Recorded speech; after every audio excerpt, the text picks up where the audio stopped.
চলে এসছে আমার কভার অ্যানিমেশন, 10 সেকেন্ড অ্যানিমেশন। তোমরা দেখো কেমন লাগছে সেটা কমেন্ট করে জানাবে। এই অ্যানিমেশনটা আমার প্রত্যেকটা ভিডিও শুরুতে যাবে।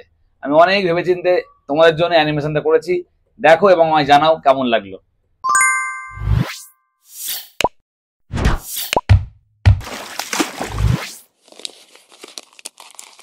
আশা করি তোমাদের ভালো লাগলো। আর মনে রেখো, এটা কোনো এআই নয়, এটা একদম ট্র্যাডিশনাল ক্লাসিক্যাল অ্যানিমেশন। একটা একটা করে ফ্রেম এঁকে এটা তোমাদের জন্য আমি বানিয়েছি। এত বছর যে এক্সপিরিয়েন্স আমি গ্যাদার করেছি সেটা তোমাদের সঙ্গে শেয়ার করলাম। যে প্রত্যেকটা বিষয়ের মধ্যে আমি একদম ট্র্যাডিশনাল ব্যাপারটা রেখেছি। টেকনোলজি দিয়ে সবকিছু তো হয় না, একটা নিজস্ব ফিলিংস থাকে। এতদিন ধরে রং, তুলি, পেপার, পেন্সিল, ইরেজার, জল এইসব নিয়ে কাজ করেছি এবং অ্যাট লাস্ট মনে হলো আমার কভার অ্যানিমেশনটা এরকম হওয়া উচিত। তো আশা করি তোমাদের ভালো লেগেছে। আরো অনেক নতুন কিছু নিয়ে আমি আসতে চলেছি। তোমরা সবাই সঙ্গে থাকবে আমার ইউটিউবে, আমার ফেসবুকে, আমার ইনস্টাগ্রামে। সবাই অনেক ভালো থাকো, অনেক ছবি আঁকো। দেখা হবে পরের ভিডিওতে।